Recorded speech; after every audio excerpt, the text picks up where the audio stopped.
when a separate set of books is not maintained for recording joint venture transaction. Under this method, each co-venture open a joint venture account and the personal account of other co-ventures. मतलब ਇਹਦੇ ਵਿੱਚ ਉਹ ਕੀ ਕਰਦੇ ਹੈਗੇ, ਹਰੇਕ co-venture ਕੀ ਕਰੂਗਾ, joint venture account ਆਪਣੀ books ਦੇ ਵਿੱਚ ਓਪਨ ਕਰੂਗਾ ਤੇ ਦੂਜਿਆਂ ਦੇ ਪਰਸਨਲ ਅਕਾਊਂਟਸ ਵੀ। ਤੇ ਇਹਦੇ ਵਿੱਚ ਹੁਣ ਕੀ ਕੀ ਕਰਨਾ, each co-venture debit joint venture account with the cost of goods purchased and expenses incurred on account of joint venture।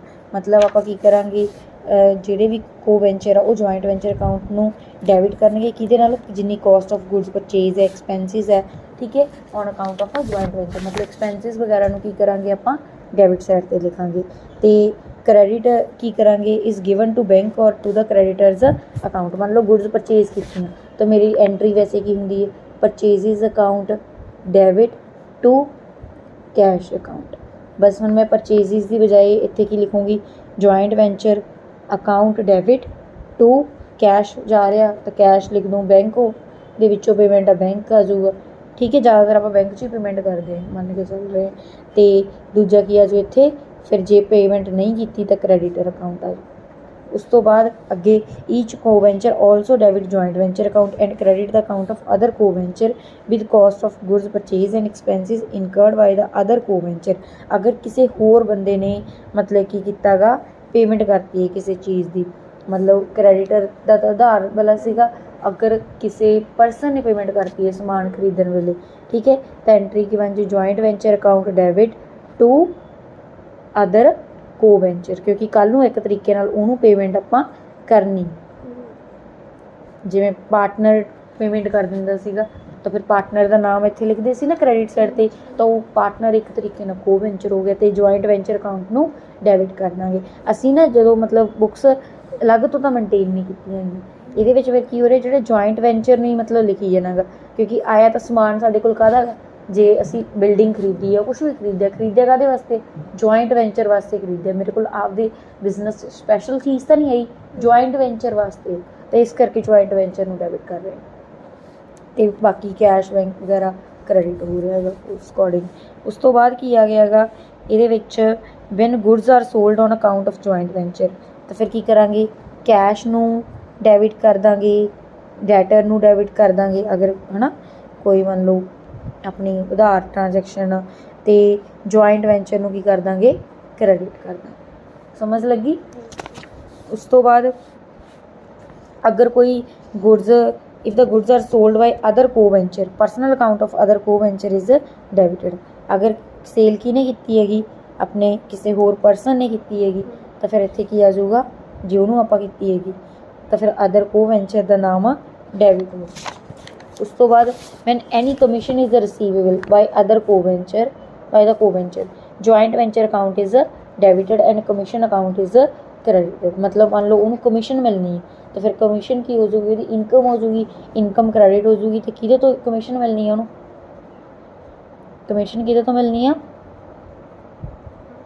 Joint venture की वजह ना मिलनी, जॉइंट वेंचर अकाउंट डेबिट, तो होर की करांगे, कमीशन नूं क्रेडिट करांगे। उस तो बाद अगे sometime remittance is received by one co venture is by getting the bill discounted accepted by other को वेंचर। इसका मतलब की आ, आपां मतलब किस तो पैसे लेने तो उन्हें आपां नूं एक बिल देता, बिल रिसीव की है, मान लो मैं तो पैसे लेने तो मैं थोड़ा एक बिल आपां उसे एक्सेप्ट कर लिया भी हाँ मैं थोड़ा पैसे दे दी। 3 महीनों का आपां बिल की गल हुई हैगी, तो जिवें 50,000 की गल हुई हैगी, तो 50,000 लेना गा, तो तुसीं की किया गा 50,000 मैं 3 महीनों बाद दे दूँगी, तो मैं तो बिल रिसीव करके रख लिया गा टू अदर को वेंचर्स अकाउंट एंट्री करनी। तो ये फिर की होगा, मतलब मैं बिल बनाया है ना इन ड्रॉवर्स बुक, तो ये बुक के एंट्री आ जाओ क्वीक एक्सेप्टेंस रिसीव। उस तो बाद मैनू पैसों की लोड़ पेगी तो मैं बैंक को जाऊँगी, बैंक को की कहूँगी भी आ बिल तुसी ले लो, ये तो मैं पैसे लेने हैं प्रभु जी तो है ना, तो की कहेंगे बैंक पैसे मैनू दे दूगा, बट पैसे मूरे थोड़ी दूगा। जे बिल 50,000 दो 49 48 कुछ है ना, आप मान के चल रहे उन्हें 45,000 दिया, तो 5,000 उन्हें डिस्काउंट कट लिया, वो डिस्काउंट में असीं फिर की कर देंगे डेबिट कर देंगे, तो मिले मैनू किन्ने 45,000, तो बिल रिसीवेबल कितना आ जाऊगा 50,000, तो फिर joint venture account debit to discount account कितना आ जाऊगा 5,000। ठीक है, क्योंकि असीं ਉਹਦੇ ਵਿੱਚੋਂ ਜੁਆਇੰਟ ਵੈਂਚਰ ਦੇ ਨਾਲ ਮਤਲਬ ट्रांसफर कर ਦਾਂਗੇ लॉस ਨੂੰ जो दसना है। ठीक है, उस तो बाद आ गया if unsold stock is taken by one co venture, goods account is debit and joint venture account is credit. मतलब किसी ने होर को वेंचर ने की कर लिया, स्टॉक उत्तों ले लिया, स्टॉक लऊगा तो गुड्स अकाउंट की हो जाऊगा डेबिट, हो जाऊ जॉइंट वेंचर अकाउंट क्रेडिट होगा। ठीक है, अगर मतलब कि आर टेकन बाय अदर को venture, personal account of other को वेंचर अकाउंट इज डेबिट। मतलब अगर ਆਪਾਂ ਲੈ ਲਿਆ तो मेरे को गुड्स आईयां तो गुड्स की कर देंगे डेबिट कर देंगे। अगर किसी बाहरले बंदे ने ले लिया, ठीक है, तो उस बंदे का नाम लिख देंगे अदर को venture account debit to joint venture. समझ लगी? अगर मैं समान लेता तो गुड्स अकाउंट डेबिट हो जू, अगर किसी होर को वेंचर ने ले लिया तो उस को वेंचर का नाम डेबिट हो जू तो जॉइंट वेंचर अकाउंट क्रेडिट। उस तो बाद 7वीं ਦੇ ਵਿੱਚ ਕੀ ਹੈਗਾ, balance in joint venture account will represent profit और loss and will be shared by other co venture in the agreed ratio और in the absence of any agreement equally. मतलब अगर कोई एग्रीमेंट नहीं होया तो पार्टनरशिप एक्ट भी कहता ਹੁੰਦਾ ਸੀ, ਉਹ ਵੀ ਇੱਕ ਤਰੀਕੇ ਨਾਲ डालांगे, फिर इक्वली प्रॉफिट और लॉस बनांगे। अगर कहता तो उस रेशियो ਦੇ ਵਿੱਚ बनांगे, जिवें ਆਪਾਂ जॉइंट वेंचर अकाउंट टोटल करांगे जो बैलेंसिंग फिगर आ जाऊगी कि आ जाएगा प्रॉफिट ਜਾਂ लॉस। ठीक है, तो फिर उस तो बाद ਆਪਾਂ ਕੀ ਕਰਾਂਗੇ, balance in the personal account of any co venture will show the amount due from and due to him. ਜਿਹੜੇ पर्सनल अकाउंट्स ਬਣਾਏ ਆ, ਜਿਵੇਂ ਆਪਾਂ ਕਹ ਲਓ ਪਾਰਟਨਰ ਦੇ ਕੋ वेंचर ਦੇ ਅਕਾਊਂਟ ਬਣਾਏ ਹੈਗੇ, ਤਾਂ ਉਹਦੇ ਵਿੱਚ ਜਿਹੜੀ ਬੈਲੈਂਸਿੰਗ ਫਿਗਰ ਆਊਗੀ ਟੂ ਬੈਲੈਂਸ ਕੈਰੀ ਡਾਊਨ ਜਿਵੇਂ ਕਹਿ ਲਈਏ, ਤਾਂ ਉਹ ਅਮਾਊਂਟ ਆਪਾਂ ਨੂੰ ਜਾਂ ਤਾਂ ਪੇ ਕਰਨੀ ਹੈਗੀ, ਠੀਕ ਹੈ, ਤੇ ਜਾਂ ਉਹ ਤੋਂ ਰਿਸੀਵ ਕਰਾਂਗੇ, ਜਾਂ ਟੂ ਬੈਂਕ ਆ ਜਾਏਗਾ ਜਾਂ ਬਾਏ ਬੈਂਕ ਆ ਜਾਏਗਾ। क्लियर? क्वेश्चन है, Ram Rahim entered into a joint venture to take a building contract. Building contract लेता उन्होंने 24 लाख का, ठीक है, तो इसका मतलब ਆਪਾਂ ਨੂੰ बाय सेल वैल्यू कितनी आ जाऊ, एक तरीके ना 24 lakh. They provide the following information regarding the expenditure incurred by them. Ram ने खर्चा किया, रहीम ने किया। Plant was valued at 1 lakh at the end of contract and Rahim agree to take it. Rahim कहता मैं इनू ले लूँगा। Contract amounted of 24 lakh was received by Ram. 24 lakh उन्हें ले लिया, इस करके बाय बैंक अकाउंट 24 लाख आ जाऊगा। प्रॉफिट ते लॉसिस वो इक्वली शेयर कर रहे हैं। हुण तुसीं जॉइंट वेंचर अकाउंट बनाना, रहीम्स अकाउंट बनाना ते joint venture account and Ram's account in the books of Rahim. मतलब कि ਕੀ ਕਰਨਾ, ਰਾਮ ਦੀਆਂ ਬੁੱਕਸ ਦੇ ਵਿੱਚ ਵੀ ਬਣਾਉਣਾ ਤੇ ਰਹੀਮ ਦੀਆਂ ਬੁੱਕਸ ਦੇ ਵਿੱਚ ਵੀ ਬਣਾਉਣਾ। ਅਗਰ ਰਾਮ ਦੀਆਂ ਬੁੱਕਸ ਦੀ ਗੱਲ ਕਰੀਏ ਤਾਂ ਉਹਦੇ ਵਿੱਚ ਕੀ ਕਰਾਂਗੇ, ਪਹਿਲਾਂ ਤਾਂ 24 ਲੱਖ ਉਹਨੇ ਲੈ ਲਿਆ, ਤਾਂ ਇਸ ਕਰਕੇ ਬਾਈ ਬੈਂਕ ਅਕਾਊਂਟ ਆ ਜਾਊਗਾ, ਉਹਦੇ ਕੋਲ 24 ਲੱਖ ਰੁਪਈਆ ਆ ਗਿਆ। ਤੇ ਜਿਹੜਾ ਉਹਨੇ ਰਾਮ ਨੇ ਖੁਦ ਪੇ ਕੀਤਾ ਗਾ 6,80,000 ਮਟੀਰੀਅਲ ਦਾ ਪੇ ਕਰਤਾ, 1,30,000 ਇਹਦਾ ਸੀਮੈਂਟ ਦਾ ਦੇਤਾ, ਆਰਕੀਟੈਕਟ ਦੀ ਫੀਸ ਦੇਤੀ, ਇਹ ਸਾਰੇ ਟੂ ਬੈਂਕ ਅਕਾਊਂਟ ਦੇ ਨਾਮ ਨਾਲ ਲਿਖ ਦਾਂਗੇ। ਤੇ ਜਿਹੜਾ ਰਹੀਮ ਨੇ ਪੇ ਕੀਤਾ ਉਹ ਟੂ ਰਹੀਮਸ ਅਕਾਊਂਟ ਆ ਜਾਊ, ਕਿਉਂਕਿ ਇੱਕ ਤਰੀਕੇ ਨਾਲ ਰਹੀਮ ਨੂੰ ਪੇ ਕਰਨ ਵਾਲੀ ਅਮਾਊਂਟ ਹੀ ਹੋ ਗਈ।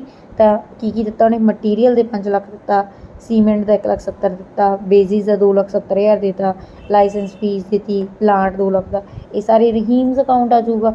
ਫਿਰ ਇੱਕ ਰਹੀਮ ਕਹਿੰਦਾ ਵੀ ਮੈਂ 1 ਲੱਖ ਦਾ ਪਲਾਂਟ ਮੈਨੂੰ ਦੇ ਦਿਓ at the end of the year, ਤਾਂ ਉਹ ਪਲਾਂਟ ਇੱਕ ਤਰੀਕੇ ਨਾਲ ਵਿਕ ਗਿਆ ਗਾ, ਤਾਂ ਬਾਈ ਰਹੀਮਸ ਅਕਾਊਂਟ 1 ਲੱਖ ਆ ਜਾਊਗਾ।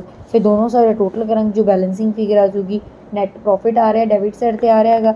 ਫਿਰ ਰਹੀਮਸ ਅਕਾਊਂਟ ਬਣਾ ਲਾਂਗੇ, ਇਹਦੇ ਵਿੱਚ ਮਤਲਬ ਕੋਈ ਕੈਪੀਟਲ ਵਗੈਰਾ ਤਾਂ ਹੈ ਨਹੀਂ ਸੀਗੀ, ਹੈ ਨਾ। ਅਤੇ ਫਿਰ ਕੀ ਹੋ ਰਿਹਾ ਹੈਗਾ, ਜੁਆਇੰਟ ਵੈਂਚਰ ਰਹੀਮ ਨੇ ਲਿੱਤਾ, ਤਾਂ ਰਹੀਮ ਦੇ ਵਿੱਚ ਡੈਬਿਟ ਸਾਈਡ 'ਤੇ ਪਾ ਦਾਂਗੇ, ਅਤੇ ਆਹ ਜਿਹੜਾ ਪ੍ਰੋਫਿਟ ਆ ਕ੍ਰੈਡਿਟ ਸਾਈਡ 'ਤੇ ਪਾ ਦਾਂਗੇ। ਅਤੇ ਆਹ ਜਿਹੜਾ to Rahim's account material cement basis ਵਗੈਰਾ ਇਹਦੀ ਪੇਮੈਂਟ ਇਹਨੂੰ ਕਰਨੀ ਹੈ, ਤਾਂ by joint venture account credit side 'ਤੇ ਲਿਖ ਦਾਂਗੇ। ਦੋਨੋਂ ਸਾਈਡ ਟੋਟਲ ਕਰਾਂਗੇ, ਜੋ ਬੈਲੈਂਸਿੰਗ ਫਿਗਰ ਆ ਜਾਊਗੀ ਟੂ ਬੈਂਕ ਅਕਾਊਂਟ ਆ ਜਾਊਗੀ। ਉਸ ਤੋਂ ਬਾਅਦ ਕਹਿੰਦੇ ਕਿਹਦੀ ਬੁੱਕਸ ਦੇ ਵਿੱਚ ਬਣਾਓ, ਰਹੀਮ ਦੀ ਬੁੱਕਸ ਦੇ ਵਿੱਚ ਵੀ ਬਣਾਓ। ਤਾਂ ਰਹੀਮ ਲਈ ਕੀ ਕਰਾਂਗੇ, ਜਿਹੜਾ ਰਾਮ ਨੇ ਪੇਮੈਂਟ ਕੀਤੀ ਉਹ ਟੂ ਰਾਮਸ ਅਕਾਊਂਟ ਆ ਜਾਊਗਾ, ਅਤੇ ਜਿਹੜੀ ਰਹੀਮ ਨੇ ਕੀਤੀ ਉਹ ਟੂ ਬੈਂਕ ਅਕਾਊਂਟ ਆ ਜਾਊਗੀ। ਉਹੀ ਚੀਜ਼ ਜਿੱਥੇ ਆਪਾਂ ਇੱਥੇ ਬਾਏ ਬੈਂਕ ਲਿਖਿਆ ਸੀ ਉੱਥੇ ਬਾਏ ਰਾਮਸ ਅਕਾਊਂਟ ਆ ਜਾਊ, ਕਿਉਂਕਿ ਕੰਟਰੈਕਟ ਅਮਾਊਂਟ ਇਹਨੂੰ ਰਾਮ ਨੂੰ ਮਿਲੀ ਵੀ, ਤਾਂ ਰਾਮ ਤੋਂ ਇਹ ਪੈਸੇ ਲੈਣੇ ਆ ਆਪਾਂ ਇੱਕ ਤਰੀਕੇ ਨਾਲ, ਠੀਕ ਹੈ। 24 ਲੱਖ ਇੱਥੇ ਬਾਈ ਰਾਮਸ ਅਕਾਊਂਟ ਲਿਖਤਾ, ਅਤੇ ਪਲਾਂਟ ਅਕਾਊਂਟ ਪਲਾਂਟ ਜਾ ਰਿਹਾ, ਇਸ ਕਰਕੇ ਬਾਈ ਪਲਾਂਟ ਅਕਾਊਂਟ 1 ਲੱਖ ਲਿਖ ਦਾਂਗੇ, ਅਤੇ ਦੋਨੋਂ ਸਾਈਡ ਟੋਟਲ ਕਰਾਂਗੇ, ਜੋ ਬੈਲੈਂਸਿੰਗ ਫਿਗਰ ਆ ਜਾਊਗੀ ਨੈਟ ਪ੍ਰੋਫਿਟ ਆ ਜਾਏਗਾ। ਫਿਰ ਇਹੀ ਚੀਜ਼ ਨੂੰ ਅੱਗੇ ਰਾਮਸ ਅਕਾਊਂਟ ਦੇ ਵਿੱਚ ਕੀ ਕਰਾਂਗੇ, 24 ਲੱਖ ਉਧਰ ਡੈਬਿਟ ਸਾਈਡ 'ਤੇ ਉਹਦਾ ਪਾ ਦਾਂਗੇ, ਕੰਟਰੈਕਟ ਅਮਾਊਂਟ ਜਿਹੜੀ ਉਹਨੇ ਲਿੱਤੀ ਵੀ ਹੈ, ਅਤੇ ਜੁਆਇੰਟ ਵੈਂਚਰ ਜਿਹੜੀ ਸੈਂਡਰੀਜ਼ ਦੀ ਅਮਾਊਂਟ ਹੈ ਪ੍ਰੋਫਿਟ ਤੇ ਬਾਈ ਬੈਂਕ ਜਿਹੜੀ ਉਹਨੂੰ ਪੇਮੈਂਟ ਕਰ ਰਹੇ ਹੈਗੇ। ਠੀਕ ਹੈ, ਬੈਲੈਂਸਿੰਗ ਫਿਗਰ ਕਹਿ ਲਓ 12,90,000। ਚੌਥਾ question A B entered into joint venture of underwriting the subscription. ये अंडरराइटिंग करने लिए इन्होंने जॉइंट वेंचर ओपन किया at par of entire share capital of copper mines limited consisting of 1 lakh equity share 10 each to pay all expenses up to allotment. कहते जिन्ने भी expenses होंगे allotment का आप पे करांगे। Profit were to be shared by them in the ratio of 10:2। Consideration in return for this agreement was the allotment of 12 other shares of 10 each to be issued to them as fully paid. वो इन्होंने issue कर देंगे। अब provided the funds for registration fees 12,000, advertisement expense 11,000, expenses on printing वगैरह आ सारे expenses देते हैं। ठीक है, फिर प्रॉस्पेक्टस इशू होए, application fell short of the issue by 15,000 share. Expenses वगैरह फर्दर इंफॉर्मेशन ਆਪਾਂ ਨੂੰ given A to prospect issue किया, application fell short of the issue by 15,000 share. A ने की कीतागा took over these on account of joint venture and paid for the same in full. Venture received the 12,000 fully paid share as underwriting commission. They sold their entire holding at 12,000 less 50 पैसे brokerage per share. Net proceeds ਆ receive ਵਗੈਰਾ ਕੀਤੀ ਹੈ। ਹੁਣ ਆਪਾਂ ਨੇ ਕੀ ਕਰਨਾ ਗਾ, ਦੋਨੋਂ ਪਾਰਟੀਜ਼ ਦੀ ਬੁੱਕਸ ਦੇ ਵਿੱਚ ਹੀ ਸ਼ੋਅ ਕਰਨ ਨੂੰ ਕਿਹਾ ਵਾ। ਤਾਂ ਆਪਾਂ ਸਭ ਤੋਂ ਪਹਿਲਾਂ ਜੁਆਇੰਟ ਵੈਂਚਰ ਏ ਦੀ ਬੁੱਕਸ ਦੇ ਵਿੱਚ ਬਣਾ ਲੈਂਦੇ ਹੈਗੇ। ਏ ਨੇ ਕੀ ਕੀਤਾ ਗਾ, ਇੱਥੋਂ ਪੜ੍ਹ ਕੇ ਇਹ provided the fund for registration fees. ਤਾਂ ਰਜਿਸਟ੍ਰੇਸ਼ਨ ਫੀਸ ਇਹਨੇ ਦਿੱਤੀ ਹੈਗੀ, ਐਡਵਰਟਾਈਜ਼ਿੰਗ ਐਕਸਪੈਂਸ ਦਿੱਤੇ, ਐਕਸਪੈਂਸਿਸ ਪ੍ਰਿੰਟਿੰਗ ਡਿਸਟਰੀਬਿਊਸ਼ਨ ਦੇ ਦਿੱਤੇ ਹੈਗੇ। ਠੀਕ ਹੈ, ਤੇ ਅਦਰ ਪ੍ਰਿੰਟਿੰਗ ਐਂਡ ਸਟੇਸ਼ਨਰੀ ਦਿੱਤੇ ਆ। ਤਾਂ ਸਾਰੇ ਕੀ ਆ ਜਾਣਗੇ ਟੂ ਬੈਂਕ ਅਕਾਊਂਟ ਦੇ ਨਾਮ ਨਾਲ ਡੈਬਿਟ ਸਾਈਡ 'ਤੇ ਲਿਖ ਦਾਂਗੇ। ਉਸ ਤੋਂ ਬਾਅਦ ਬੀ ਨੇ ਕੰਟਰੀਬਿਊਟ ਕੀਤੀ ਆ ਆਫਿਸ ਰੈਂਟ, ਤਾਂ ਟੂ ਬੀਜ਼ ਅਕਾਊਂਟ ਆਫਿਸ ਰੈਂਟ ਆ ਜੂ। ਲੀਗਲ ਚਾਰਜਸ ਬੀ ਨੇ ਦਿੱਤੇ ਹੈਗੇ, ਸੈਲਰੀ ਦਿੱਤੀ ਹੈ ਕਲੈਰੀਕਲ ਸਟਾਫ ਨੂੰ, ਅਦਰ ਪੈਟੀ ਡਿਸਬਰਸਮੈਂਟਸ ਕੀਤੀ ਹੈ, ਤਾਂ ਇਹ ਟੂ ਬੀਜ਼ ਅਕਾਊਂਟ ਆ ਜੂਗਾ। ਉਸ ਤੋਂ ਬਾਅਦ ਪ੍ਰੋਸਪੈਕਟ ਇਸ਼ੂ ਹੋਇਆ, ਐਪਲੀਕੇਸ਼ਨ ਸ਼ਾਰਟ ਹੋ ਗਈ 15,000 ਸ਼ੇਅਰ ਦੁਬਾਰਾ। ਤੇ ਏ ਨੇ ਕੀ ਕੀਤਾ, ਇਹ ਕਹਿੰਦਾ ਇਹ ਸਾਰੇ ਪੈਸੇ ਮੈਂ ਟੇਕ ਓਵਰ ਕਰ ਰਿਹਾ ਹੈਗਾ। ਠੀਕ ਹੈ, A took over these on account of joint account and paid for the same in full. ਉਹਨੇ ਪੂਰੇ ਪੈਸੇ ਆਪਾਂ ਨੂੰ ਮਤਲਬ ਪੇ ਕਰਤੇ ਹੈਗੇ। ਠੀਕ ਹੈ, ਤਾਂ ਕੋਸਟ ਕਿੰਨੀ ਹੋ ਗਈ, ਸ਼ੇਅਰ 15,000 ਸ਼ੇਅਰ ਸੀ ਅਤੇ ਉਹਦੇ ਪੈਸੇ ਕਿੰਨੇ ਪੇ ਕਰਤੇ 15,000 ਇੰਟੂ 10 ਐਟ ਪਾਰ ਸੀਗਾ। ਠੀਕ ਹੈ, ਤਾਂ ਫਿਰ 15,000 ਇੰਟੂ 10 1.5 ਲੱਖ ਆ ਗਿਆ ਹੈਗਾ। ਉਸ ਤੋਂ ਬਾਅਦ prospect was issued and application fell short of the issue by 15,000 share. ਠੀਕ ਹੈ, ਪ੍ਰੋਸਪੈਕਟ ਇਸ਼ੂ ਕੀਤਾ 15,000 ਸ਼ੇਅਰ ਕੀ ਹੋ ਗਈ ਹੈਗੀ, ਸ਼ਾਰਟੇਜ ਹੋ ਗਈ, ਮਤਲਬ ਲੋਕਾਂ ਨੇ ਸਬਸਕ੍ਰਾਈਬ ਨਹੀਂ ਕੀਤੇ, 15,000 ਉਹ ਹੋ ਗਏ। ਅਤੇ ਬਾਕੀ ਉਹਨਾਂ ਨੇ ਕੀ ਕੀਤਾ ਹੈਗਾ, A took over these on account of joint venture and paid for the same in full. ਉਹਨੇ 15,000 ਸ਼ੇਅਰ ਸੀਗੇ, ਉਹਨੇ ਕਿੰਨੇ ਰੁਪਏ ਪੇ ਕਰਤੇ ਆ, ਉਹਦੇ ਫੁੱਲ ਪੇ ਕਰਤੇ, ਉਹ ਆਪਾਂ ਡੈਬਿਟ ਸਾਈਡ 'ਤੇ ਪਾਈ ਦਿੱਤਾ ਗਾ। ਉਸ ਤੋਂ ਬਾਅਦ ਕਹਿੰਦੇ ਕੀ ਕੀਤਾ ਗਾ, ਵੈਂਚਰ ਰਿਸੀਵ ਦਾ 12,000 ਫੁੱਲੀ ਪੇਡ ਸ਼ੇਅਰ, 12,000 ਆਪਾਂ ਨੂੰ ਦੂਜੇ ਸ਼ੇਅਰ ਮਿਲ ਗਏ ਹੈਗੇ। ਠੀਕ ਹੈ, ਐਜ਼ ਅੰਡਰ ਰਾਈਟਿੰਗ ਕਮਿਸ਼ਨ ਦੇ ਤੌਰ 'ਤੇ ਮਿਲੇ ਹੈਗੇ। ਅਤੇ ਇਹਦੇ ਵਿੱਚ ਇਹਨਾਂ ਨੇ ਕੀ ਕੀਤਾ, ਸਾਰੇ ਸ਼ੇਅਰ ਕੀ ਕਰਤੇ ਹੈਗੇ, ਵੇਚਤੇ। They sold their entire holding at 12.5 ਕਿੰਨੇ ਹੋਲਡਿੰਗ ਸੀਗੀ ਉਹਨਾਂ ਕੋਲੇ, 12,000 ਆ ਸ਼ੇਅਰ ਸੀ ਅਤੇ 15,000 ਦੂਜੇ ਸ਼ੇਅਰ ਸੀਗੇ।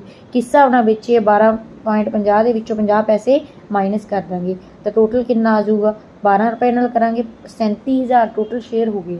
ਠੀਕ ਹੈ, ਕਿ 27,000, 12 ਦੇ 15 27। ਠੀਕ ਹੈ, 27,000 ਟੋਟਲ ਸ਼ੇਅਰ ਹੋ ਗਏ ਆ, 27,000 ਇੰਟੂ 12 ਕਰਾਂਗੇ।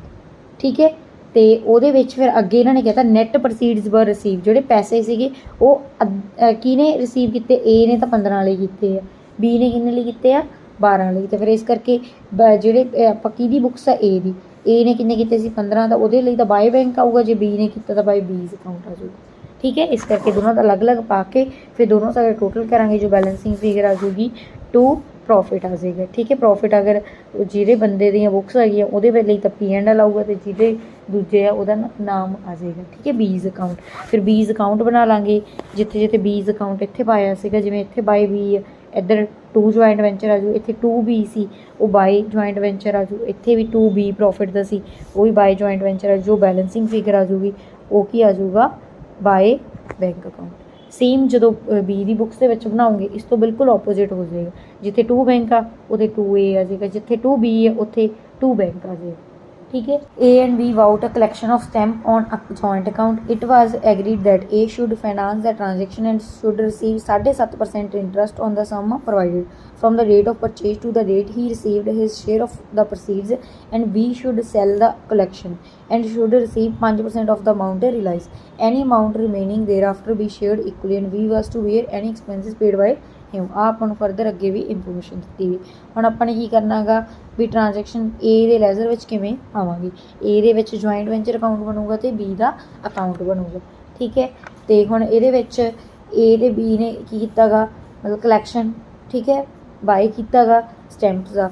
ਇਹਨਾਂ ਨੇ ਕੀ ਕਿਹਾ ਏ ਫਾਈਨਾਂਸ ਕਰੂਗਾ ਟ੍ਰਾਂਜੈਕਸ਼ਨ ਅਤੇ 7.5% ਇੰਟਰਸਟ ਰਿਸੀਵ ਕਰੂਗਾ ਜਿੰਨਾ ਵੀ ਉਹ ਸਮ ਪ੍ਰੋਵਾਈਡ ਕਰ ਰਹੇ ਹੈਗੇ, ਠੀਕ ਹੈ। ਅਤੇ ਬੀ ਸ਼ੁੱਡ ਸੈਲ ਦਾ ਕਲੈਕਸ਼ਨ, ਬੀ ਕੀ ਕਰਿਆ ਕਰੂਗਾ ਵੇਚਿਆ ਕਰੂਗਾ ਅਤੇ ਉਹਦੇ 'ਤੇ 5% ਕੀ ਕਰੂਗਾ ਰਿਸੀਵ ਕਰੂਗਾ ਜਿਹੜੀ ਵੀ ਅਮਾਊਂਟ ਹੋਊਗੀ। ਹੁਣ ਅੱਗੇ ਜਾ ਕੇ ਕਹਿੰਦਾ ਕਲੈਕਸ਼ਨ ਵਾਜ਼ ਅਬਾਊਟ 1 ਮਾਰਚ ਨੂੰ ਇਹਨਾਂ ਨੇ ਬਾਏ ਕੀਤਾ ਤਾਂ 1 ਮਾਰਚ ਡੇਟ ਪੈ ਜਾਊਗੀ ਅਤੇ ਸਮ ਆਫ 2000 ਤਾਂ ਇੱਥੇ ਟੂ ਬੈਂਕ ਅਕਾਊਂਟ ਕੀ ਪੈ ਜਾਊਗਾ 2000 ਕਿਉਂਕਿ ਏ ਦੀ ਬੁੱਕਸ ਏ ਦਾ ਨਾਮ ਆ ਜਾਊਗਾ, ਨਾਮ ਨਹੀਂ ਟੂ ਬੈਂਕ ਆ ਜਾਏਗਾ, ਠੀਕ ਹੈ। ਅਤੇ ਉਸ ਕੀਤੀ ਅਮਾਊਂਟ ਫਰੈਂਡ ਤੋਂ 6.5% ਵਿਆਜ 'ਤੇ। ਤਾਂ ਆਪਾਂ ਕੀ ਕਰਾਂਗੇ ਫਰੈਂਡ ਦੇ ਅਕਾਊਂਟ ਵਿੱਚ ਐਂਟਰੀ ਪਾ ਦਾਂਗੇ ਫਰੈਂਡਸ ਲੋਨ ਅਕਾਊਂਟ ਬਣੂਗਾ, ਉਹਦੇ ਵਿੱਚ ਕੀ ਲਿਖ ਦਾਂਗੇ ਬਾਏ ਬੈਂਕ ਅਕਾਊਂਟ ਕਿਉਂਕਿ ਜਨਰਲ ਐਂਟਰੀ ਕੀ ਹੋਊਗੀ bank account debit to friends loan account, ਅਤੇ ਇਸ ਕਰਕੇ ਇੱਧਰ ਬਾਏ ਬੈਂਕ ਅਕਾਊਂਟ ਦੇ ਨਾਮ ਨਾਲ ਪਾ ਦਾਂਗੇ ਅਤੇ ਜਦੋਂ ਪੇ ਕਰੂਗਾ ਉਦੋਂ ਟੂ ਬੈਂਕ ਅਕਾਊਂਟ ਆ ਜਾਣਾ, ਠੀਕ ਹੈ। ਇਹ ਵੈਸੇ ਅੱਗੇ ਜਾ ਕੇ ਲਿਖਣਗੇ ਵੀ ਪੇ ਕਰ ਰਹੇ ਹਾਂ, ਆਪਾਂ ਪਹਿਲੇ ਕਰ ਲਿਆ। ਉਸ ਤੋਂ ਬਾਅਦ ਕੀ ਕਹਿ ਰਹੇ ਹੈਗੇ 2 ਮੰਥ ਲੇਟਰ ਬੀ ਨੇ ਕੀ ਕੀਤੀਆਂ ਸਟੈਂਪ ਵੇਚਤੀਆਂ 2500 ਦੀਆਂ ਤਾਂ ਬਾਏ ਬੀ ਅਕਾਊਂਟ ਆ ਜਾਊਗਾ ਕਿਉਂਕਿ ਬੀ ਨੇ ਵੇਚੀਆਂ, ਬੀ ਦੀ ਬੁੱਕਸ ਦੇ ਵਿੱਚ ਤਾਂ ਬਾਏ ਬੈਂਕ ਆਉਣਾ ਬਟ ਏ ਦੀ ਬੁੱਕਸ ਬਣਾ ਰਹੇ ਤਾਂ ਉੱਥੇ ਬਾਏ ਬੀ ਅਕਾਊਂਟ ਆ ਜਾਊਗਾ 2500 ਰੁਪਏ। ਐਕਸਪੈਂਸਿਸ ਸੇਲ ਦੇ ਕਿੰਨੇ ਆਏ ਆ 50 ਆਏ ਹੈਗੇ ਅਤੇ ਐਕਸਪੈਂਸਿਸ ਕੌਣ ਪੇ ਕਰ ਰਿਹਾ ਹੈਗਾ, ਐਕਸਪੈਂਸਿਸ ਆਪਾਂ ਇਹਦੇ ਵਿੱਚ ਨਹੀਂ ਪਾਵਾਂਗੇ B was to bear any expenses paid by him. 50 ਰੁਪਏ ਭਾਵੇਂ ਆ ਗਏ ਬਟ ਉਹਨੇ ਸਿੱਧਾ ਕਹਿਤਾ ਮੈਂ ਵੀਅਰ ਕਰੂੰਗਾ ਤਾਂ ਇਸ ਕਰਕੇ ਆਪਣੀ ਬੁੱਕਸ ਦੇ ਵਿੱਚ ਇਹਦੀ ਕੋਈ ਵੀ ਐਂਟਰੀ ਨਹੀਂ ਪਊਗੀ, ਉਹ ਬਾਰੇ ਇੱਕ ਤਰੀਕੇ ਨਾਲ ਪੇ ਕਰ ਦੂਗਾ। ਉਸ ਤੋਂ ਬਾਅਦ ਅੱਗੇ ਕਿਆ ਵਾਗਾ ਆਪਣਾ ਬਸ ਉਹਨੇ ਇੰਟਰਸਟ ਦੀ ਕੈਲਕੂਲੇਸ਼ਨ ਕਰ ਲਾਂਗੇ, ਠੀਕ ਹੈ। Interest account on 2000 for 2 month 7.5% should receive 7.5% interest on the sum provided from the rate of purchase. ਕਹਿੰਦਾ ਜਿੰਨਾ ਵੀ ਮੈਂ ਤੁਹਾਨੂੰ ਬਿਜ਼ਨਸ ਦੇ ਵਿੱਚ ਦੇ ਦੂੰਗਾ ਉਹਦੇ 'ਤੇ 7.5% ਇੰਟਰਸਟ ਲਊਂਗਾ ਤਾਂ 2000 ਦਾ 2 ਮਹੀਨਿਆਂ ਦਾ ਕਿੰਨਾ ਵਿਆਜ ਆ ਜਾਊਗਾ 7.5% ਲਗਾ ਕੇ, ਠੀਕ ਹੈ, 25 ਰੁਪਏ ਆ ਰਿਹਾ ਹੈਗਾ। ਉਸ ਤੋਂ ਬਾਅਦ ਬੀ ਨੂੰ ਕਮਿਸ਼ਨ ਦੇਣੀ ਆ ਕਿੰਨੀ ਹੋਊਗੀ 2500 ਦਾ 5%, ਠੀਕ ਹੈ। ਉਹਨਾਂ ਨੇ ਕਿਹਾ ਸੀ ਜਿੰਨੀ ਅਮਾਊਂਟ ਰਿਲਾਈਜ਼ ਹੋਊਗੀ ਜਿੰਨੀ ਸੇਲ ਕਰੂਗਾ ਉਹਦਾ 5% ਤਾਂ 2500 ਦਾ 5% 125 ਆ ਗਿਆ। ਫਿਰ ਦੋਨੋਂ ਸਾਈਡ ਟੋਟਲ ਕਰਾਂਗੇ ਜੋ ਬੈਲੈਂਸਿੰਗ ਫਿਗਰ ਆ ਜਾਏਗੀ ਪ੍ਰੋਫਿਟ ਆ ਜਾਏਗਾ। ਫਿਰ ਅੱਗੇ ਬੀਜ਼ ਅਕਾਊਂਟ ਬਣਾਵਾਂਗੇ, ਉਹਦੇ ਵਿੱਚ ਬੀਜ਼ ਅਕਾਊਂਟ ਦੇ ਵਿੱਚ ਜਿੱਥੇ 2 ਵੀ ਹੈ ਉੱਥੇ ਬਾਏ ਜੁਆਇੰਟ ਵੈਂਚਰ ਆ ਜਾਊਗਾ ਅਤੇ ਜਿੱਥੇ ਬਾਏ ਵੀ ਹੈ ਉੱਥੇ 2 ਜੁਆਇੰਟ ਵੈਂਚਰ ਆ ਜਾਊਗਾ। ਇੱਥੇ 2 ਵਾਰੀ ਵੀ ਆਇਆ ਸੀਗਾ, ਠੀਕ ਹੈ, ਅਤੇ ਇੱਥੇ ਤੀਜੀ ਵਾਰੀ 2 ਪ੍ਰੋਫਿਟ ਲਈ ਵੀ ਆਇਆ ਸੀਗਾ। ਇਹ ਵੀ ਆਪਾਂ ਬਾਏ ਜੁਆਇੰਟ ਵੈਂਚਰ ਦੇ ਨਾਮ ਨਾਲ ਪਤਾ ਗਾ। ਉਸ ਤੋਂ ਬਾਅਦ ਦੋਨੋਂ ਸਾਈਡ ਟੋਟਲ ਕਰਾਂਗੇ ਜੋ ਬੈਲੈਂਸਿੰਗ ਫਿਗਰ ਆ ਜਾਏਗੀ ਉਹ ਕੀ ਆ ਜਾਏਗਾ ਬਾਏ ਬੈਂਕ ਅਕਾਊਂਟ ਸੀ। ਅਤੇ ਅੱਗੇ ਇੱਕ ਇੰਟਰਸਟ ਅਕਾਊਂਟ ਬਣਾਉਣਾ ਸੀਗਾ, ਠੀਕ ਹੈ। ਇੰਟਰਸਟ ਅਕਾਊਂਟ ਲਈ ਕੀ ਕਰਾਂਗੇ ਇੱਥੇ ਇੰਟਰਸਟ ਆਪਣਾ ਡੈਬਿਟ ਹੋ ਰਿਹਾ ਹੈਗਾ ਕਿਹਦੀ ਵਜ੍ਹਾ ਨਾਲ ਜੁਆਇੰਟ ਵੈਂਚਰ ਦੀ ਵਜ੍ਹਾ ਨਾਲ ਤਾਂ ਬਾਏ ਕੀ ਲਿਖ ਦਾਂਗੇ ਜੁਆਇੰਟ ਵੈਂਚਰ 25 ਰੁਪਏ। ਉਸ ਤੋਂ ਬਾਅਦ ਹੋਰ ਇੰਟਰਸਟ ਕਿਤੇ ਪਾਇਆ ਹੈਗਾ ਆਪਾਂ ਇੱਥੇ ਤਾਂ ਨਹੀਂ ਪਾਇਆ ਹੈਗਾ। ਇਹਦੇ ਵਿੱਚ 2 ਬੈਂਕ ਅਕਾਊਂਟ ਬਸ ਇਹਦੇ ਵਿੱਚ ਇੱਧਰ 25 ਰੁਪਏ ਆਪਾਂ ਉਹ ਵਾਲਾ ਇੰਟਰਸਟ ਪਾਤਾ ਅਤੇ ਇੱਧਰ ਡੈਬਿਟ ਸਾਈਡ 'ਤੇ 2 ਬੈਂਕ ਅਕਾਊਂਟ ਦੇ ਵਿੱਚ ਇਹਦਾ 6% ਇੰਟਰਸਟ ਜਿਹੜਾ 2000 ਲਿੱਤਾ ਸੀ ਉਹਦਾ ਪੇ ਕਰਾਂਗੇ 20 ਰੁਪਏ ਅਤੇ ਬਾਕੀ ਜੋ 5 ਰੁਪਏ ਬੈਲੈਂਸਿੰਗ ਫਿਗਰ ਆ ਗਈ ਉਹ ਕੀ ਆ ਜਾਏਗਾ 2 P&L ਅਕਾਊਂਟ।